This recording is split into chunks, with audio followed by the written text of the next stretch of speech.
Гульня «Динамо» супраць БТ прайшла 19 мая на стадыёне «Спартак» у Магілёве. Ужо на 13-й хвіліне Мірко Іваніш адкрыў лік. Але яшчэ ў першым тайме «Динамо» змагло адыграцца. Гол забіў Артём Мілеўскі. На старце другога тайма Іваніш аформіў дубль і зноў вывеў барысаўскую каманду наперад.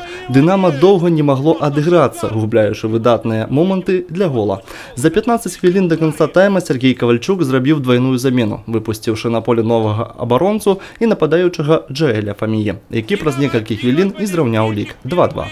Ён жа на 89-й хвіліне паўдзельнічаў у атацы, якая ў выніку апынулася пераможнай. Артём Мілеўскі хутка выканаў штрафны удар у цэнтры поля і праз некалькі перадач Павел Няхайчык расстраляў вароты БТ. Дынамаўцы трэці раз у гісторыі заваявалі Кубак Беларусі і зраўняліся па гэтым паказчыку з БТ.